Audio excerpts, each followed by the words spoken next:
Hey guys, how's it going? Scotty from scotsbasslessons.com, and today I've got something super special for you.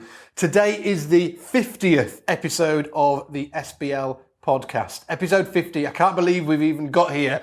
I can remember when it was just a seed of an idea. I think we did 12. I think the initial run was 12, and then we were trying to figure out whether we were going to carry on. Obviously, we did carry on because now we're on episode number 50. But I just want to give a massive shout out to all you guys that have been tuning in each and every week, listening to these great podcasts, and a huge shout out to all the guests that have been on as well, because obviously without them guys and them girls, we wouldn't be able to put these podcasts out every week. So just as a bit of a celebratory episode, we thought it'd be cool to just do a bit of a roundup of some of the past episodes that we've been putting out, some of my favorite bits, and hopefully you'll really enjoy them too. So without further ado, let's get into this week's podcast. One of my favourite albums, like you do, you've obviously got like serious chops on it, but it was the album that you did, the trio album with Steve Smith and Scott Henderson. Yeah. That's one of my favourite albums that you played on. I absolutely loved it because there was the chops, but there was just some killing bass playing on there as well. Thank you. Well, that's what I do. Even though I solo a lot, if you really listen to it, 90% of it, even with bass reflect and the fleck tones, 90% of the time I'm playing bass lines. It's bass lines, isn't it? Yeah. But people pay attention to the soloing, which I don't mind that. But it ends up causing people like me to not get called for bass playing for bass gigs, right? Yeah, gigs, recordings, or whatever. Yeah. So I'm always so excited when I finally get called to play the bass. I got called. What do you want me to do? Root and fifth all night. Yeah, I got a recording session from a well-known, kind of, I don't know, describe him, just a kind of popular artist from the 70s and 80s. I got a phone call to do a session because he was looking for a specific thing. And I asked the guy on the phone, I was like, what does he want, a solo? He's like, no solo. I was like, really? It's the same thing with this great singer I like, a woman named India Ari. Oh, yeah. I got called to do a song for her. Oh, really? Wicked. And the producer just wanted the connection between this drummer and me. Right, okay, yeah. I was like, and I knew this producer. I was like, no solo? No solo. Yes. Yeah. Just bass. Yes. I love it. That's how I grew up. Yeah, but when the fleck tones hit, I became known as the soloist. Yeah. Because all of a sudden now I had a worldwide audience. Yeah. I was in Bass Player magazine 3 years straight on the back cover with this company. And I became known for that. And there's a blessing and a curse. I have a career because of it. Yeah. But there's a lot of opportunities I don't get because of it. Yeah. So I like to just send that out to all of us chopsters. Yeah. That even more than we show the chops, we need to show that we can play bass. Yeah. That we can support, that we can listen, that we know how to play behind a singer. We need to know how to do that. So I love players like listening to Pino Palladino, and some of these newer guys that are doing the work now that some of the older guys like Bob Babbitt and Chuck Rainey and Jamerson. There's a whole newer batch of people, Lee Sklar and Pino and their guys and Daryl Jones and Marcus. It's people that everybody wants. Like Marcus. Marcus has more chops than most of us get to see. Really? But he's smart about it. Marcus will take a solo and it's built around the bass line. Yeah. And he'll get fancy a little bit, But he's aware. Oh my goodness. Yeah, he's smart about it. Because you've been on tour with Marcus and Stanley, didn't you? You did the trio thing, didn't you? Yeah. What a treat. Man, was that strange when you actually initially hooked up? Yeah. And was it one of you guys that initiated it, or was it a sort of like an outside force that thought you guys needed to hook up? It was the outside force that finally solidified it. Yeah. But I had been dropping these hints with Marcus and Stanley. Because when I saw Paco de Lucia, John McLaughlin, and Al Di Meola do that trio, I was like, I want to do that with bass players. Yeah. Who would I want to do it with? Stanley and Marcus. Yeah. So as my name started to grow to where we started to know each other, and usually I would only see them at the NAMM show or something like that. Or if they came to now where I was living, Nashville, I would go see them. Yeah. But every time I would mention to Marcus, Stanley, you and me and Stanley should do something. Yeah. you know, and okay, sure, yeah, we should. I'd see Stanley, Marcus, you and me, we should do something. Okay. You know, that would happen a lot. But it wasn't until Bass Player magazine in the US was going to give Stanley a Lifetime Achievement Award. Yeah. And for some reason, they asked Marcus and me to present the award to him. And that's when it when it happened. We got on stage and played School Days. Oh, right, Stanley asked us to play School Days with him. And during sound check, without rehearsal, we just started playing it, and it was like perfect. Yeah. Because those guys are such musicians. You know, if Stanley's up here, Marcus goes down here, I find the middle. Yeah. But if Marcus comes up here, I'll drop. And Stanley, you know, everybody's thinking the same. And it was like, wow, this is no work. So in the interview, once that magazine came out, I'm reading the article and Stanley saying, oh yeah, you know, we're going to be doing this recording and then we're going to tour. And I'm like, really? You know, he's laying out this whole plan of what we're going to do with Stanley and Marcus and me. And I called him. I said, are you really? Is this happening? Yeah. Like, yeah, let's do it. Dude, like when you were coming up as a bass player, what were your main influences? Where did you like draw upon? And what do you think is, if you were to sort of like point at a few players who really like moved your bass playing and sort of like really got ingrained in your style, who would that be? I mean, I think that's one of the things that people always maybe would not guess wrong, but whatever. They may think I have a certain guys that I'm into, but like, you know, and it changes because you're a kid and your life evolves. And so what is your favorite? Like, I don't have like a dude who is, maybe Jamerson is probably the only dude that's like pretty much been an influence through everything I've ever done. And that's just because when I was a kid, my cousins used to listen to so much Motown, and I just loved. Just ingrained in you. Yeah, it just is. And then of course I love Jonesy, so Led Zeppelin. I'm sure everybody who listened to Zeppelin record had to say he was an influence. Yeah. And was for sure super into the Who. And then, you know, as it evolves, you know, it definitely was influenced by Jocko, but later on, like I wasn't into him in Weather Report and stuff. Not that I say I'm not into it now, but it was over my head music and I was still into rock. Yeah. And it wasn't until the 80s that I started really getting into him. But Jocko definitely was. Mick Karn was one. Later on, like in the 90s, I started finding his music. And I'd heard of Japan, but like I loved Dolly's Car and the way he played fretless on that. So huge influence on me. Just such unbelievable originality in his playing. You know, Peter Hook, Joy Division, of course. I was a humongous U2 fan. I saw U2 on their second tour in the United States. Yeah. They played the Warfield Theater in San Francisco. Huh? Is that when they did Red Rocks? So that was after? Before. Was that before? Yeah. Yes, it was October tour when that, you know, it was like they had just started touring on October, and that was one of my favorite concerts in my life. Still to this day, I was one of those life-changing moments. Eventually, I stopped liking U2. Like I liked the first 4 records, and then it would be hit and miss, but they'd still put out something like, oh, that's cool, and you know, whatever. But I loved Adam Clayton's just simplicity. Killing Joke, again, I had mentioned earlier, but Killing Joke was a huge influence on me.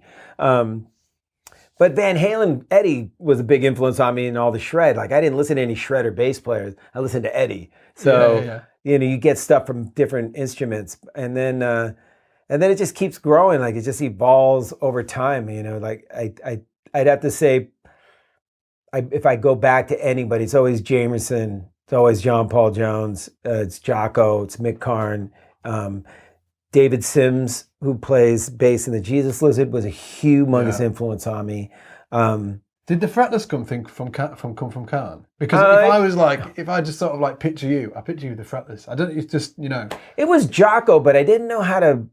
I was like, I kept going, man, I'm learning how to play fretless. I think I'm sound pretty good on it, but I kept thinking like, but I'm not going to do fusion. Like, I don't want to do fusion. Like, how am I going to use this? And I had, you know, found his Joni Mitchell records. I was like, well, that's kind of cool.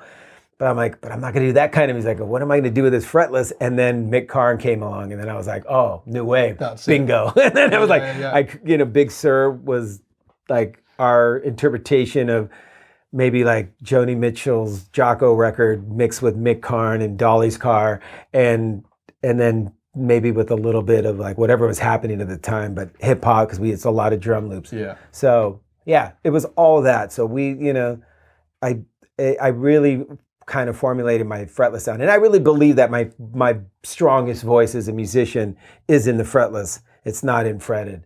Because that's when you were playing with the Mars Volta, you played. I used a lot of fretless in Mars Volta. Yeah.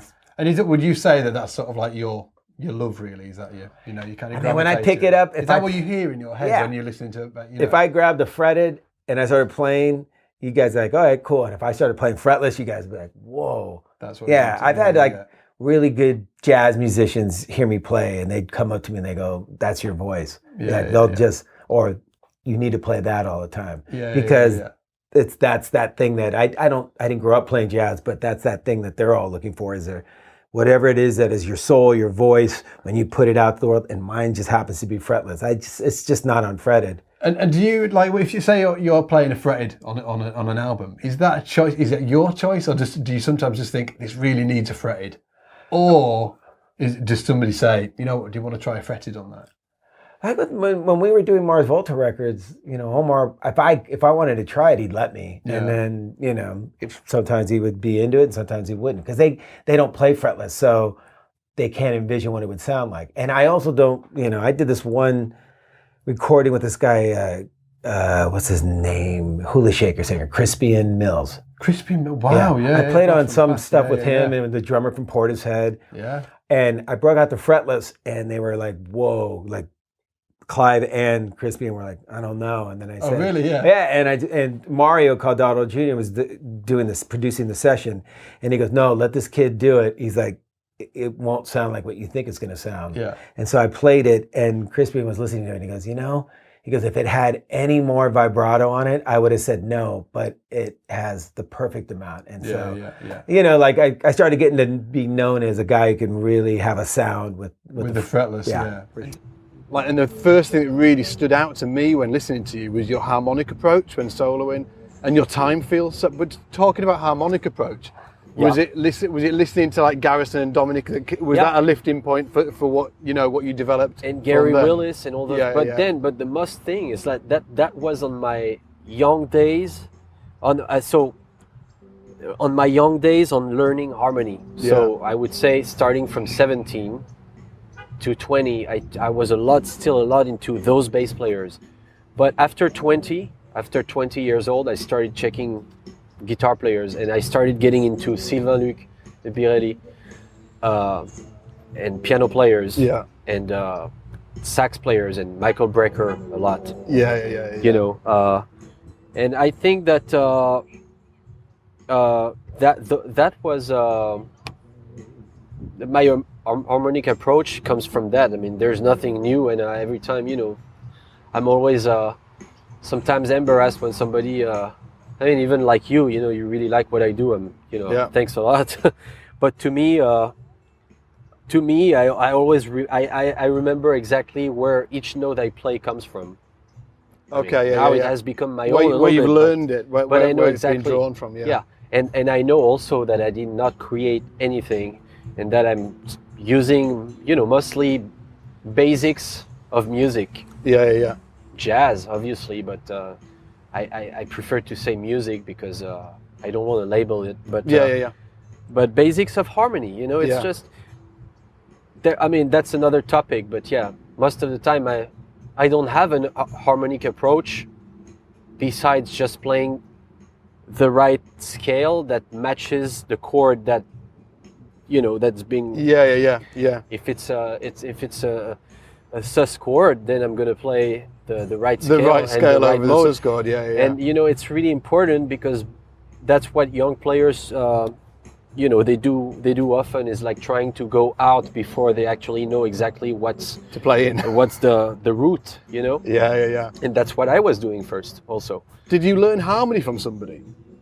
Did you learn harmony from somebody? I got a few information here and there by asking and by watching a lot. Also, people like Dominic in clubs, and people like Birelli a lot. I would go see him when I would get and Birelli didn't play in clubs for a long time at the time, so it was more in like theaters and stuff like that. I remember being completely what can come out of somebody like that's what I aim at. Like when it's at this level of musicianship, it's really important to mention that because people sometimes think about the shredding. Yeah. But what I saw already, and it's like for Jacko also, the first thing I want to mention is that the first time I heard him I was not so much. I was impressed by his technique, obviously, but what touched me a lot at the time was the whole approach and concept and harmonic concept, but also composition concept, like in a placement and the tone. Yeah. The technique is obviously... your time feel for me is like really unique. Well, thanks, man. Yeah, no, I think you've got a great time. Obviously you've got a great time feel, but I think when I listen to a bass player, it really stood out for me. Your time feel, is that something you worked on specifically, or is it something that you noticed in other players? Yeah. Like Jacko, did you think, oh, wow, I love his time feel and his placement of the notes? It's funny because every time I would see, I would just watch somebody, and I understood that really. I would watch a musician that I look up to, and I could relate right away to his rhythmical, at least the rhythmical thing. Yeah. Harmony came after, because harmony, not as easy. Rhythm is how do you call that? It's primitive. It's the first music ever. Yeah.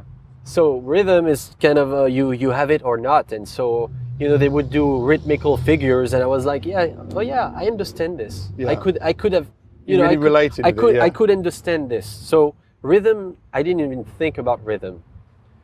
My obsession was really the harmony. Yeah.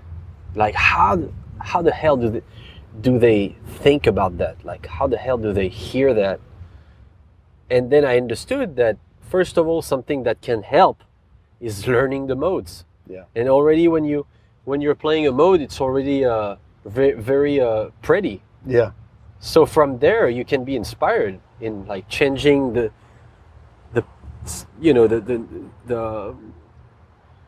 how do you say? Changing the notes around, like not the notes. But the intervals, playing in different intervals over the.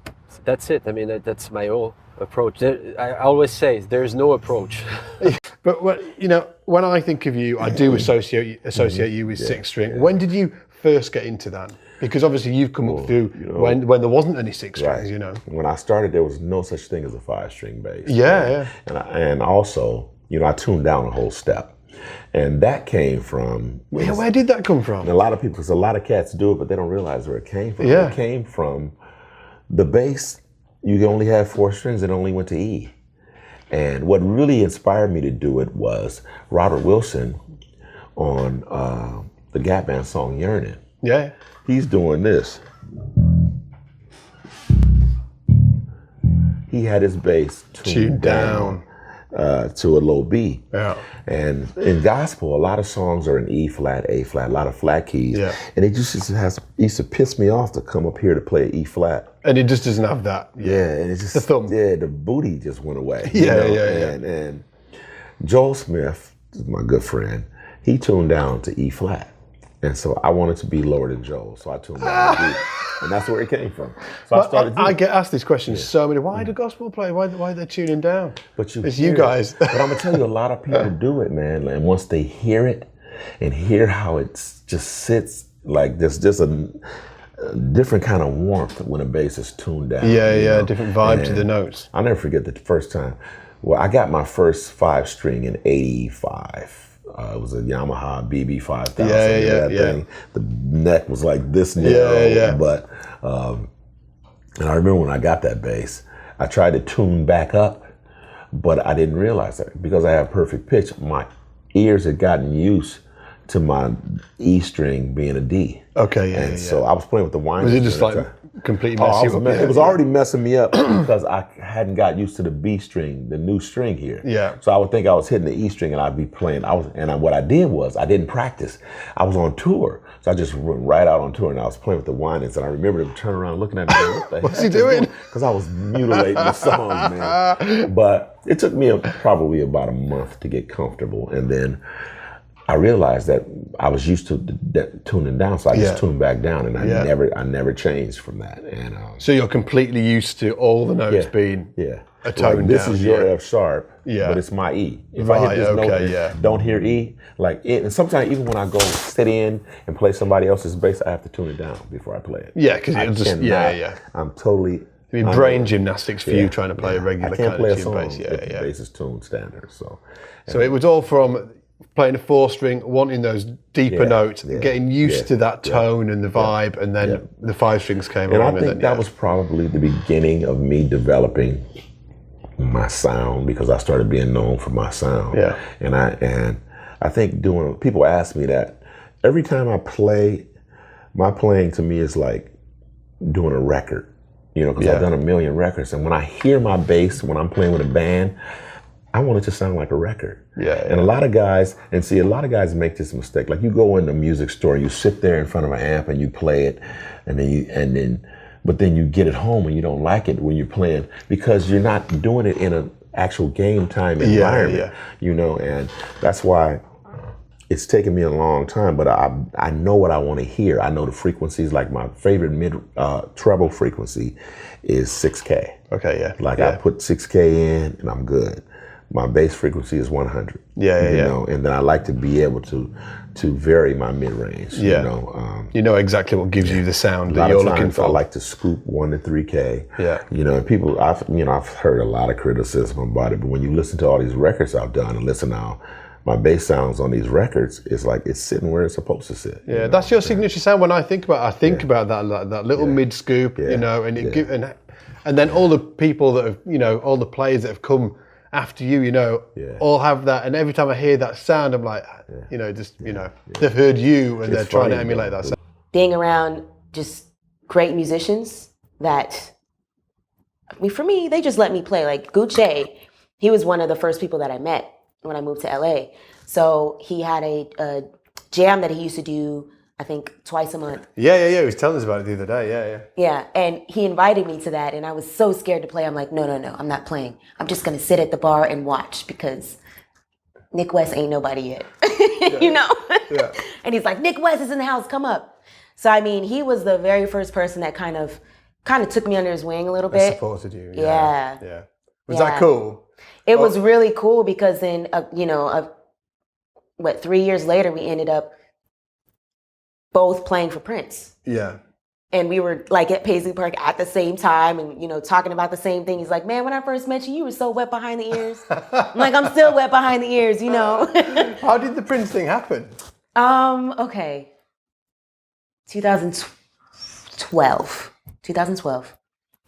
I was watching his video called Rock and Roll Love Affair. And literally sitting there watching the video on my laptop. And I'm like, whoa, Prince has a new music video and he's actually in the video? Okay, let me check this out. So I took my computer over to my friend's house. I'm in Phoenix. Took the computer over to my friend's house. I'm like, look, Prince is doing something new. And he's just like, yeah, that's cool. He's like, you should be in that video too. And I'm like, that would be nice, huh? That would be cool. I kid you not, my phone kept ringing. I'm like, I don't know who this number is, so I'm not going to answer it. Not the day. The same day. It was 11 o'clock at night. I remember the day like it was yesterday. Have you heard of visualization? Anyway, that's a conversation for a different time. But it's true. Yes, this tends to happen to me. It's very strange. But that's for a different conversation. We don't want to freak everybody out. Yeah, we don't want to. But it's check it out if you're into it. Yeah. Anyway, so the phone's ringing. Phone's ringing. I'm not answering it. I don't know who it is. And then so I leave my friend's house and I'm like, I got in the car and I was like, let me call this number back. Let me see who this was. So I got ready to call the number back, but then the phone rang again. And I answered it. I'm just like, hello? It's like, hello, can I speak to Nik West? And I'm like, yeah, this is her. I'm wondering who's calling at midnight. Who is this? And then he's just like, this is Prince. And I was like, no, really, who is this? Yeah. He didn't respond to that. He didn't even answer my question. He just wanted to know if you wanted to come to Paisley Park and jam. And I'm like, yeah, I wanted to say no, Why? Because I wasn't ready. I'm like, every time something big happens for me, I feel like I'm not ready. Yeah. You want to be like, give me 2 months and then just practice like crazy. Exactly, right? exactly. But then my mom told me, she's like, serendipity. Yeah. You know, when the student is ready, the teacher appears. Yeah. So you're ready. So just go. So I was like, tomorrow. So he's like, how soon can you get here? I'm like, tomorrow. So he flies me out the next day. But before that, I didn't sleep because I'm like, I have to learn all these Prince songs because I only know like 2, and he's gonna ask me to play them, and I can't look stupid, right? Did he give you any tunes to learn? Was there any kind of like, no, you were just, preempting it. You were like, thinking I'm just going to cover be a all Prince bases. tune. Yeah. Right? So then I go the next morning and I'm playing and everything with the band, like,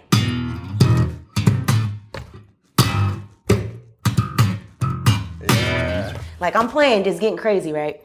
And, doing my wild thing like I always do. He hadn't gotten there yet, so I was comfortable.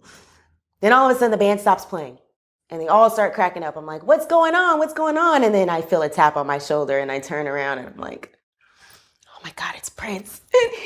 And so he's just like, okay. Long story short, goes over to the piano and he says, let's play something. I was like, all right. I'm thinking. Whole band's there. The whole band's there. Whole band there. Well, so no pressure. Part of the band is there. No pressure. Yes. Right. Part of the band is there. And so I'm like, okay, yeah, let's play something. And so he sits down at the piano. I'm nervous. Like, I'm so nervous. Are you dying I'm inside? cold. Yeah. It's cold out there. And so he gets down at the piano and starts playing. And he's just like, do you know Sly and the Family Stone, Thank You for Letting Me Be Myself? And I'm just like, yeah. But in my mind, I'm like, but I didn't come here to play that because I learned these Prince songs. I'm assuming you're going to ask me to play Sly and the Family Stone. And he's just like, yeah, okay. I just said that in my mind. I didn't tell him that. And I'm like, yeah, I know that. He's like, all right, come on, let's play it. So I got ready to start playing it, right? He's playing it on the keys and I freeze. I froze. I just could not play. I was like shaking, and he looks at me, he's like, all right, can you play it? And I'm like, I can't. And he's just like, okay, let's back up. Who's your favorite bass player? And I'm like, well, I like Jocko, I like Marcus, I like James Jamerson. And he's just like, okay. I kind of started rambling on. Yeah. He says, they're all great, but the one you need to really know about is Larry Graham. And I'm just like, yeah, I know Larry Graham. I know Larry. That was all in my head. Yeah. And then he's just like, so I just want you to play that song because Larry played that song. Yeah. So I'm like, okay.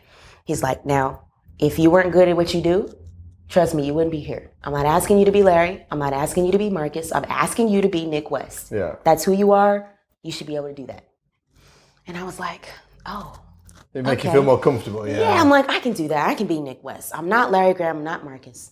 So we started playing the song, right?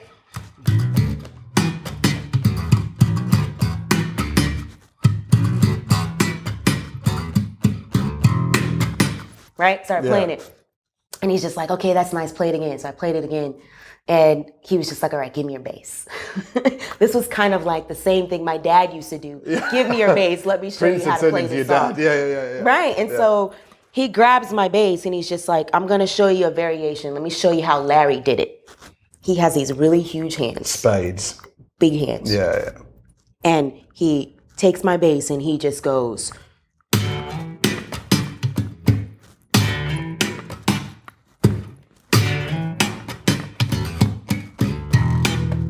Like he's playing them sliding fifths. Oh my gosh. Yeah. All of that. And he was like, I'm thinking he's probably going to break my strings. Oh, really? He was like really whacking it. Yeah. Yes.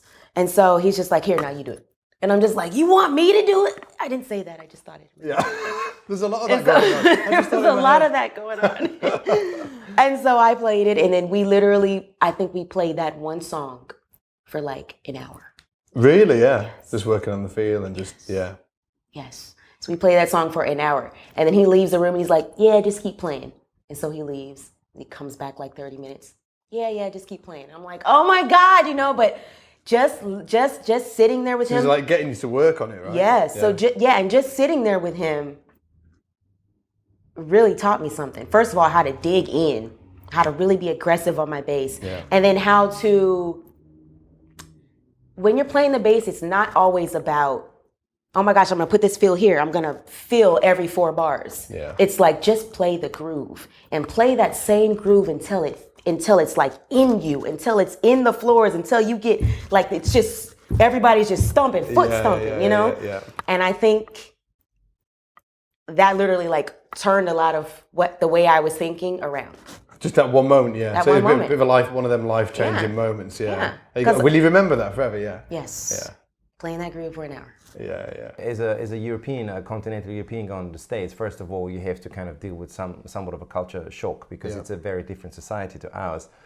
But then I got very quickly into it and really enjoyed it. And also what was really nice, coming from a small country, 8 million people, you go to the States, you go to Berkeley, at the time maybe 3,000 students, a third of them being Europeans, the other 2/3 being Americans.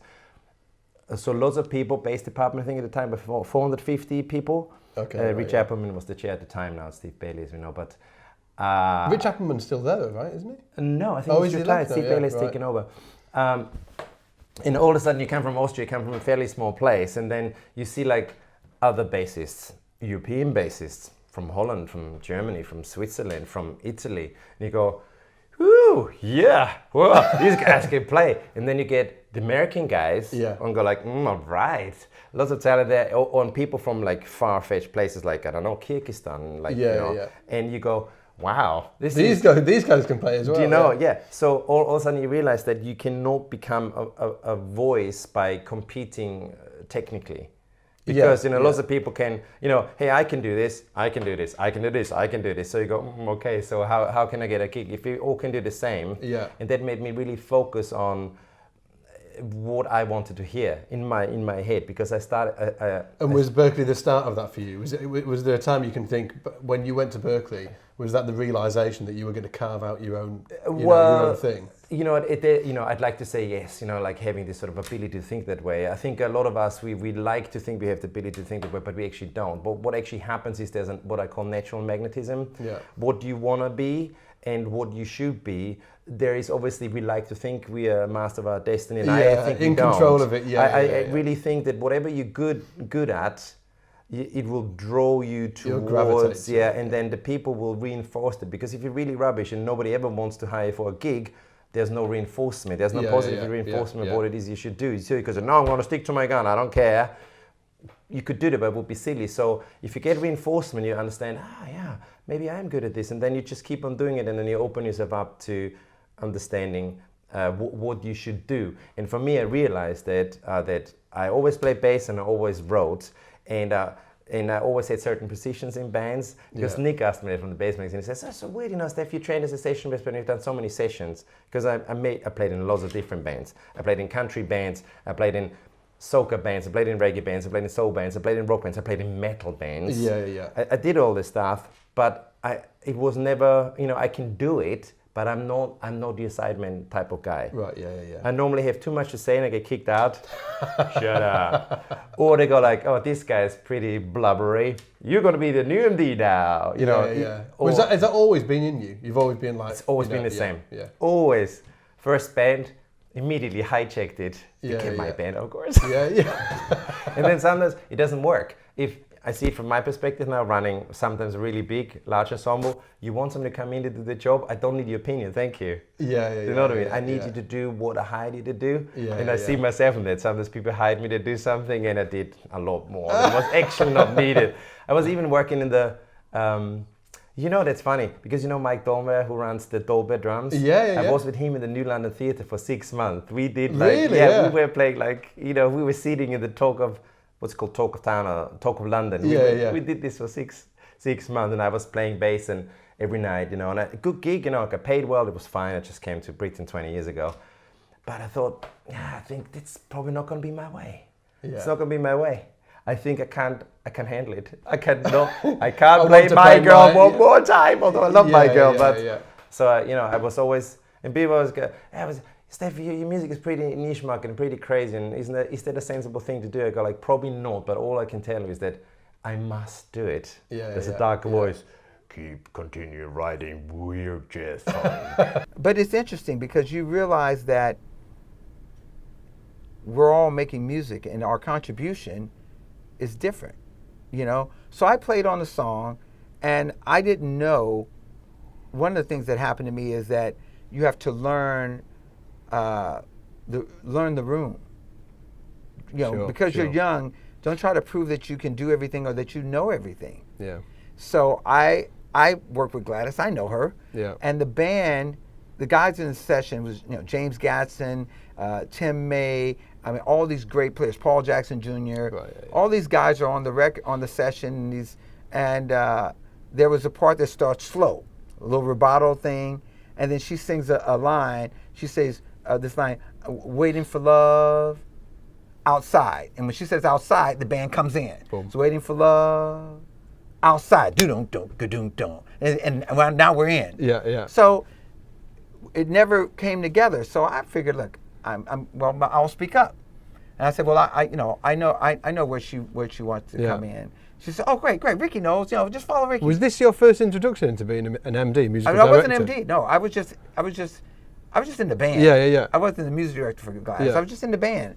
And I was just, you know, this kid just trying to figure things out. Yeah. And so, and I was already I was the sub bass player. I wasn't even like the first call, I was the sub. Yeah. And I remember saying to the guys, so she sings the part, and I'm ready. Like I got, you know, and the whole session, I was there the whole day. It was a triple day. The first 2 sessions, Nathan did. Yeah. And so I'm watching everything he does. I mean, like a hawk. I mean, you're like learning from him. Yeah. He's playing. I mean, if he scratched his head, I said, well, maybe I should scratch at that same point. Right. I mean, whatever he did. Yeah. If he checked his tuning every song before the take, after take. Okay, I got that. I'm going to do that. I'm going to do that. Yeah. I'm going to do that. Yeah. So here comes that line. I got it. I'm ready. I'm like sitting at the edge of my seat, and here comes that line. She sings it, and I got the guys. It comes, waiting for love, outside. I come in. No one else comes in. And then Gladys says, Rickey, I thought you said you knew where it was. Now I'm like, okay, so I get it now. Don't come in and try. We were going, and I had the night session. We were going into twilight time. Okay. It was almost midnight. Don't come in and try to be a hero and produce the record. You're not the producer. Yeah. Do your job, stay in your lane. That was my lesson. Stay in your lane. Is this one of these kind of memories that gets burned into your memory? Oh, no, it gets burned.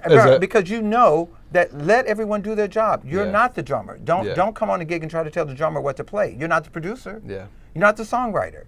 You're the bass player. Play the best bass. If they ask you, that's one thing. But don't volunteer that you know everything. Because everyone's got an opinion in this room. Yeah. And these guys have played on 1 million records. You think they know how to fix it too. But they weren't going to try to produce the record. That's not their job. Yeah. They were just there to do a role. Do your job. Stay in your lane. Yeah. I like that. Stay in your lane. I'm going to remember that. Stay in your lane. So what happened after Gladys? When do you feel like you started getting hired for you? When did you stop looking at Nathan and thinking, I'm going to be, well, maybe we still do that. I do it for, with my friends. I'm always keeping an eye on what they're doing. But when do you feel like, when did you feel comfortable and think, right, I'm now getting hired for me? Last week. No, I mean, I don't know. Listen, there are a million options. You go to the grocery store and, you want some cereal. I mean, it's like 10,000 of them. So you could feel like this one day and this the other day. My story about to continue to show you where that took me is, so I played on that record. And when the album came out, I heard it on the radio. I was like, those are my parts, but that's not me playing.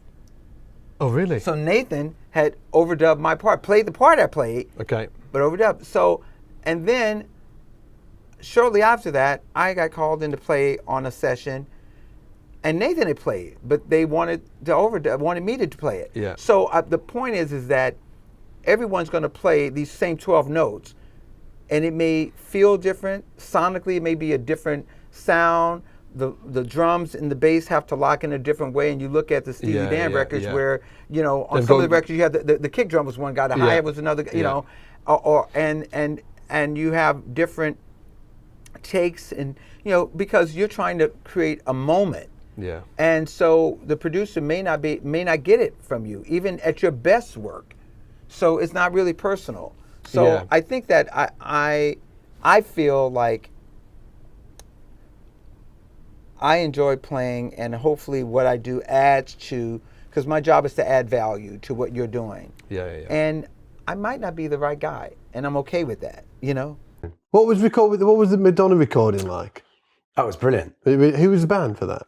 It was Sugarfoot Moffat, Jonathan Moffat, Bruce Gage, Pat Leonard on keyboards. Because it's like a legendary album. Like, I have to say, I'm a huge Madonna, like that era. I love them tunes. I think they're just like really, really. They are, and it was so music. Really, I mean, they're well written so tunes. complicated. Yeah. There's funny thing of when you learn the music, you sit down with the chords and stuff, you go through it and you go, what? And there's always bars of two and there's shift. Yeah, they're and you really think that well doesn't really make written, sense. you know. But as soon as someone starts singing, it just goes shunk. Yeah, the melodies just put it all together. It sounds like a 3-chord thing, you know. Yeah. But it's not. There's like so much stuff. You know, exactly. The melody kind of pulls it all together. Well, yeah, right? It's like those IKEA bookshelves that you have to put books on for it to stand up. Yeah. And the melody of the books. Right? Yeah, exactly. So what, like when you were recording that album, did you know it was going to be? It No, was I all don't. live band. It was all live band, except for Like a Prayer, which I actually couldn't even remember doing. Really? I think it was one of those ones where I was just mucking about, and you just think, well, yeah, there's no way they're going to keep that. Just took some stuff, and then that was in the record. Yeah. And this was the age of MTV, of course, and she had this incredibly controversial video featuring a black Jesus, which lost her Pepsi sponsorship. Really? Yeah. It was a really big deal. Really big deal, and it's. But the funny thing is, of course, back then most people knew pop hits through the TV. Yeah. You know, you just watched the stuff on MTV. Yeah. And what was great was because of the way it was mixed, I was louder than her on a tape, not on a stereo, but on a tape. Yeah. I was actually louder. That was really honking through, exactly. Yeah. That But none of you knew that it was going to be no. I mean, well, Madonna, album. it was going to be a hit, but I didn't know. But it wasn't going to be iconic. Yeah. And what about the Michael Jackson thing? What was that like? Well, that was just bizarre because he was never there. Well, he was never there. And they kept saying, well, you like this and he didn't like that, come back tomorrow. And so the last time I came in, there was this new engineer who was this sort of giant Samoan bodyguard type bloke. And Michael Jackson was actually hiding behind the mixing desk, telling this guy what to tell me. And we all had to pretend he wasn't there. Really? Yeah, so I never met him, but I was in the same room. Yeah. Super bizarre experience. Did you ever think about moving to LA? Well, I sort of did. I mean, I lived there for 2 years, although I didn't. I just went there to do the Madonna that's officially record. living there. And every time I was about to get on a plane, it was like, actually, can you do this? Or actually, can you do this? Actually, so, and then I'd go out on tour with Floyd, and then I'd just go back to LA because I had something else to do. Yeah. And but it was one of those weird experiences when it was weird because I was working with all those. I'd say, guys whose names I knew from Steely Dan records, like proper grown-ups. They all been at Berkeley. Whereas, the difference being those guys, I mean, they're all sort of super jazz players and everything. And kind of they got a ceiling of ability, which is about here. But where they're playing in pop music is about here. Whereas that's my ceiling. I mean, that's as far, my whole thing was like, please don't, I've got nothing above that. How did you get your chops? Like, how did you get it together? Was it just I still can't read. In a zillion bands? Is that what it was? Yeah. Yeah, and even though, because I was thinking about this, about like when Youth and I started playing together, how we started this band, and it never occurred to us to learn other people's songs, even though we could barely play. It was like, well, you obviously make your own stuff up. Yeah. Obviously, and that's what. And then I remember I then had this. When I, all the years I spent in my bedroom. I mean, I did just play all day, every day. I was just absolutely focused on it. But I don't know what I was doing. I can never remember what I was doing because I wasn't practicing scales or anything like that. And I really don't know what I did.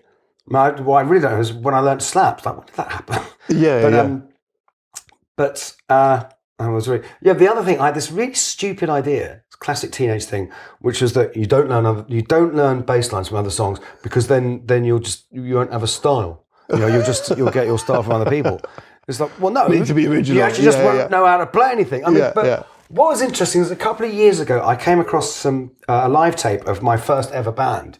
This band, Speedball, small band from Southend, and obviously, the playing is kind of it's all with a pick. I mean, but what's extraordinary, there's all sorts of stuff I do which is technically really correct, And they're chops that I didn't know. It's like there's theory stuff that it's still very basic, but it's theory stuff that I didn't know and hadn't practiced, which was obviously interesting, which I've kind of forgotten. It's kind of more correct than what I do now. Yeah. Do you know what I mean? And you think, how? It's like there's some sort of inherent thing. I think you were just like look at it and it just, Yeah, there's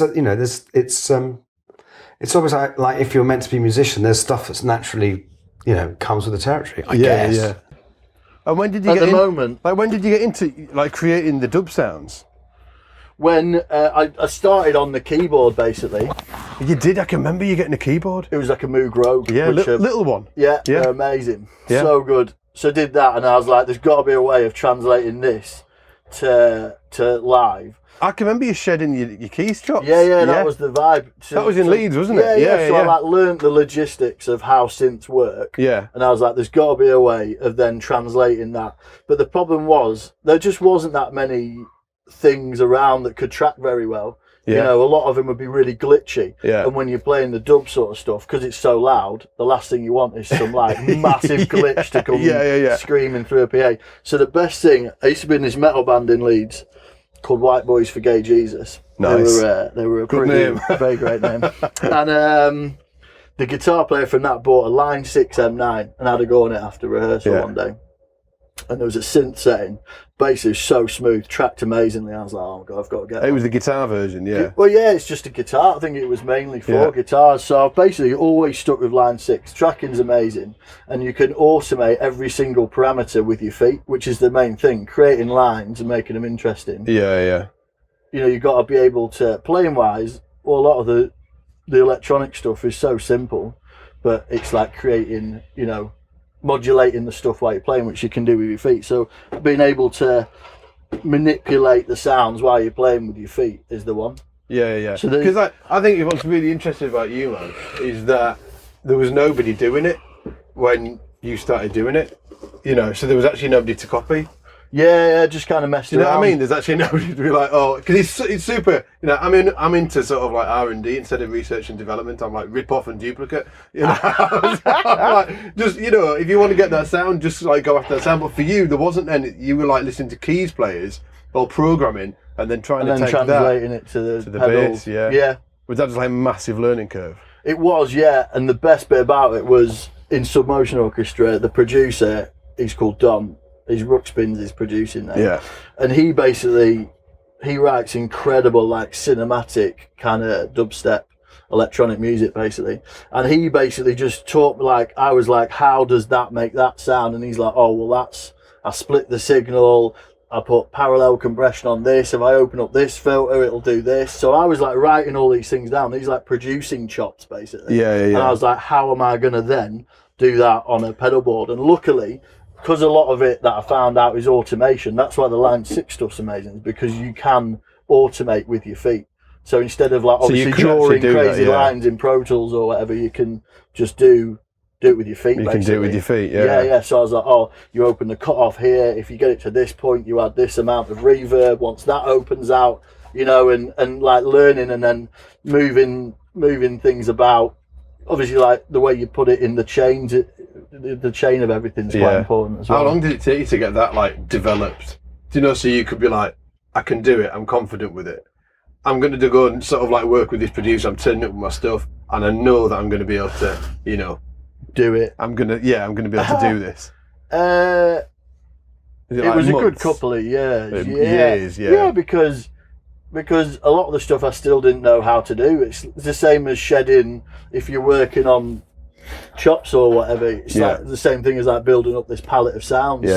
Someone goes, when I first started, I'd go in, say, with a drum and bass producer, be like, can you play as a Reese? And I was like, oh, how do you do that? And then you research it and you find out that it's actually two oscillators, you detune them slightly by the same amount, creates a natural blah, blah, blah, and then how are you finding out stuff like that? Just search on the internet? Yeah, or asking producers. That was the thing. It was like a totally separate thing to like at the musician side of things. It's like a completely different instrument. Yeah, basically. It's like sort of like you're getting the bass and you're hooking up with this other instrument to create totally. Sort of something like completely different. Yeah. So it was a couple of years before you sort of like you felt really comfortable with it. Yeah, and I knew I could go into a situation. They'd be like, "Can you give me this, this, and this, and this?" And I'd be like, "Yeah, I could dial it up because I had X amount of patches that I could just go back to, maybe manipulate a little bit so it'd suit the track. But then you have this, you know. And what was your sort of like platform of getting all that stuff out? Was it Submotion? Was that the kind of... Yeah. Because obviously, if you think about it, like, imagine this is like all the stuff that we're talking about. Imagine if it was like an instrument. You kind of have to use the instrument to sort of like get your chops together. So did you get your chops together doing all that stuff with Submotion? Yeah, basically, yeah. And listening to that sort of music religiously as well. And going to the raves and seeing what went down well. You know, you could go to Subdub or Vagabonds and these nights that were happening. Yeah. And, you know, I'd be a geek. I'd be sat there soaking it up and being like, everyone's gone mental because of that drop. How come that happens with that? And it would, I'd actually analyse. Obviously, I'd have a good time. Were you finding the tracks? Say again. Were you finding the tracks that they were playing? I'd just like soak up that scene because you were having a good time at the same time. Oh, amazing! Yeah, you weren't great. You didn't have a notepad. No, not like that. Come on, dance! No. I need to find out how he opens his oscillator on this one. It wasn't like that, but it was still good. You know, it was like certain things. I'd be like, I just get to know how, you know, certain things would work because it can be the most simplest thing as well. That would work. What was your rig that you were playing with on that tour? Was it the P bass? Yeah, that was the P bass 62 mainly. I'll just show everybody this. I've got a few, but that's me. That's my main one. Yeah.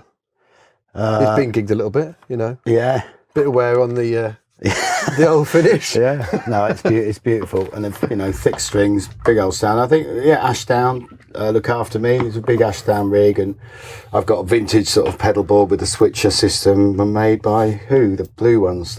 What are those midis? Gig rig, which is fantastic. And also on the tour, we had to go out 100 feet on this head on fire, spitting at the audience, you know, which was a stage with a sort of track on it. So it was wireless, and then effects had to be triggered MIDI from my tech at the back, you know. So he was doing all he was doing the tap dancing. Yeah, which is, well, you know, and you come back and you do it because a bit late, a bit adamant.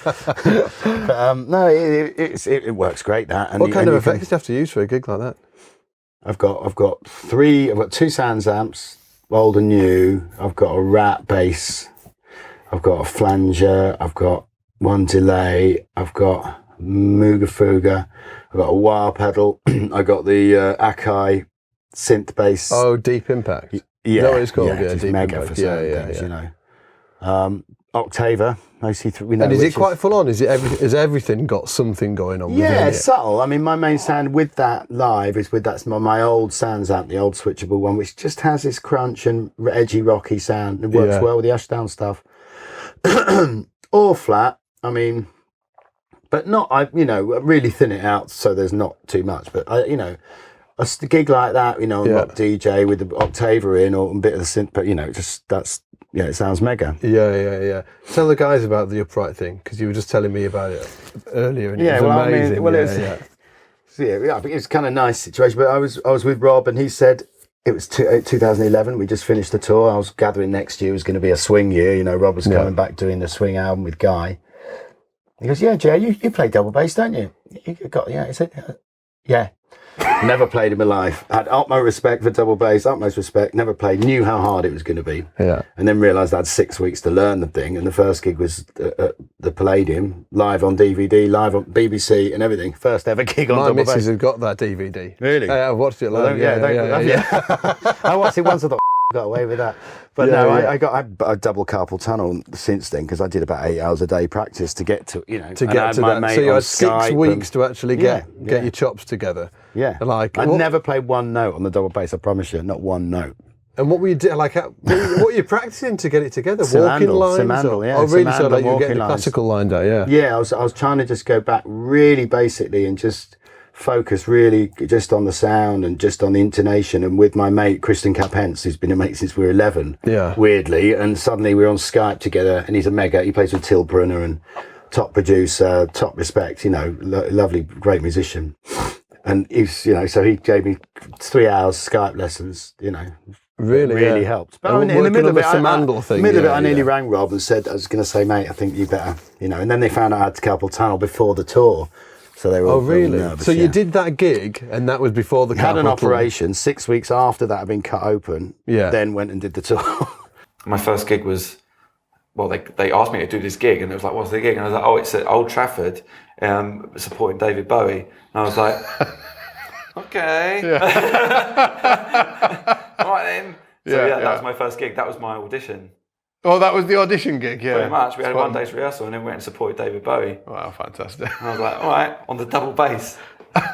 Old Trafford, the cricket ground, though, not the... Yeah. But it was big enough. Yeah. That was the biggest gig I'd ever done. That's amazing. On the double bass. What was it like doing? I was going to say, what was it like going from, playing small jazz trio, piano trio, to huge gig with having to deal with an upright and feedback and all of those? It was good. I was like, wow, this is took more it like a man. Yeah, this is more like it. These are the type of problems I like. I could get used to this. Yeah. I'll sort the feedback out later. Yeah. Was there any kind of learning curve with it, or was it just like straight in? No, because I've gone from playing some really, really complicated music to playing some really sort of solid, laid out. This is how it goes, and you play it like that music. Yeah. Which is great. It's fine. And musically, it was great. Yeah. And from then, like, what albums had they done? Like, were you recording the bass on the albums when you did that? Was it that type of affair, or did Neil, who anybody that doesn't know the Divine Comedy, Neil's the guy behind that Divine Comedy who does all the writing? Did he record it and then you guys took it out live? And did you guys do any writing with him? No, we didn't do any writing. No. So it was all pre-done. Yeah. There was one. We had like a week of sort of demoing some stuff, and that was really fun. We just went into like a little tiny studio in East London, and he had like some sort of sketches of songs, and and I wrote some parts for them. Came up with some bits and bobs, and it was great actually. But then nothing really happened for ages. Then he recorded Absent Friends, and he played because he can play the bass perfectly well. Yeah. So he recorded all the bass himself on that one, apart from one song where I played a bit of upright, and then beyond that I played the bass on everything. Yeah. But he writes the parts. I really don't have any input. I was going to say, really. Like, I'm trying to think of sort of like some tune. They're quite specific bass parts. They're very specific. They're a lot. It's not kind of like C jam. No, they're really very specific parts, and a lot of the songs hinge on the bass.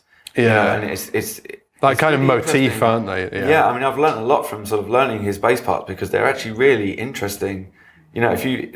Some of the bass parts for his songs sound really simple, but they're not actually. Yeah. There's a lot of things in it. A lot of his songs just have crotchets sort of pumping all the way through, like dum dum dum dum dum, or just quavers, literally just. And it's one of the two, and just seeing how he sort of develops a line. It's like he does it as if like a bass player would, where if you've got like a groove you've got to play over and over again, for however long it's going to be, and you'll put little variations into it. That's what he does, but it's built in at such a level that it's part of the songwriting. Yeah, do you know what I mean? Yeah. So like, there's a lot of songs of his that sound very simple, and it sounds like a very repetitive line, but actually, if there's like 3 or 4 verses, at some point, each of those lines is completely different. Like the end of each verse will be completely different. Yeah, and it makes the song go somewhere different at the end of each one. Do you know? I can remember when you got the gig. I can remember thinking, "Wow, that's heavy to get that." Not like obviously a great gig, but just in terms of like, you need to do a great job. Yeah, you need to do a really fantastic job. You realise that the spotlight is on. Yeah. And there's an expectancy there, which I was used to the spotlight being on, and I was used to kind of doing, Hyde Park with Annie or something like that, or doing the TV show, Good Morning USA or something like that, and kind of doing those things, but not in the same way, not with the same focus. Yeah. So that was a different feeling, and there's the hardcore fan thing. Yeah. There's that thing of being accepted, not by necessarily the bass playing community, but the Jamiroquai fan base. Yeah. Which is ginormous. And very passionate.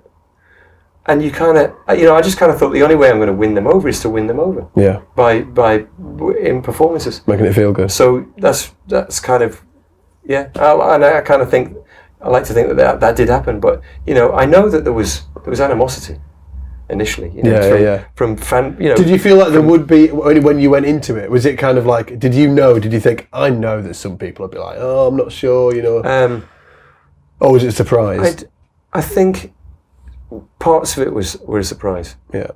You're like, wow, these guys are really passionate about this stuff. I'll tell you what did happen. I remember on the very first run of gigs, which was in 2005, around about May 2005. So we'd done some things like in Japan, we'd done a couple of big kind of TV gigs, and we'd done a couple of things for broadcast in studios from Olympia and stuff like that. Yeah. But we went and did some big festivals, and we did a thing in Croatia, and we did this at Roman Amphitheatre, and the floor is little stones, little pebbles. Oh yeah. And I remember walking out, and for the first half an hour, I was getting pelted by little stones. Really?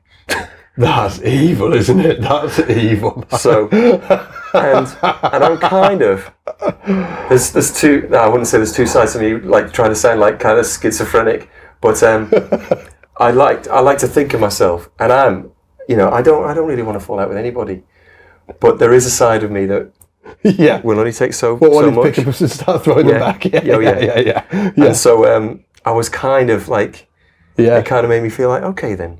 If I see anybody who's going to do that, I'm going to be down there. Yeah. And they're going to be eating those stuff.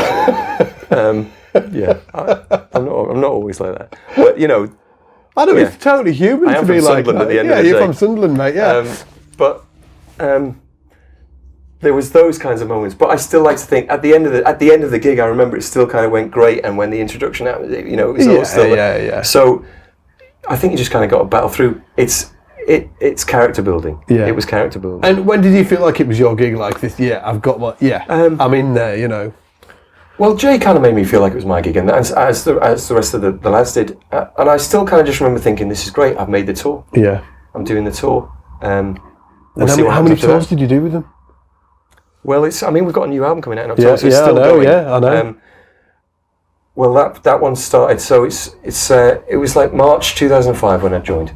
So it's like 11 years ago, and we did I came straight in for the Dynamite tour, and that was quite a long tour. So it was like 2 years, broken up. Wow, yeah. And then he took quite a bit of time out, which I managed to do an Annie Lennox tour in the States, which slotted out in really nicely. And then we did the recording for the Greatest Hits, which I remember then thinking, that's another moment, you know. I'm still here for the recordings. That's when we recorded "Runaway" and a tune called "Radio," which was "Runaway." It's one of the High Times, the Greatest Hits album. Yeah. "Runaway" is one of the coolest bass lines out of the Jamiroquai, back catalogue, isn't it? It was what was nice was, I mean, Jay pretty much had that line. Yeah.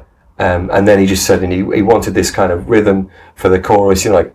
Dun, dun, dun, dun, dun. He wanted that for the chorus, and just do some kind of cheeky kind of stuff. Yeah. And so I remember doing one pass of the line, and I kind of tried to embellish it as it went on. He just went, no, just kind of the same, almost like a loop. The same all the way through. So it is kind of loopy, isn't it? And the chorus being the only time that it kind of strayed from that. Yeah. Okay, guys, hopefully you enjoyed that episode of the SBL podcast. And here's what I want you to do next. If you haven't checked out all the other episodes of the SBL podcast, simply go to scottsbasslessons.com, navigate to the podcast in the top header, and you'll be able to find, 49 other episodes there, because obviously this is episode 50. And while you're there as well, make sure you check out the Academy. It is the #1 online bass school in the world right now. We've got step-by-step courses, bass lessons with some of the best bass educators on the planet, an amazing community, the full 9 yards, and you can grab a completely free 14-day trial as well. So if you go to scottsbasslessons.com, get yourself hooked up with all of it, and hopefully I'll see you next time in the shed.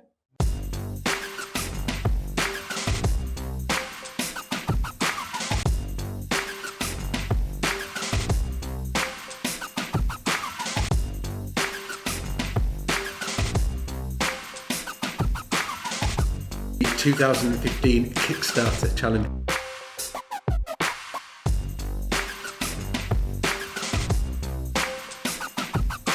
Hey everybody. Hey everybody. Hi everybody. Hello all.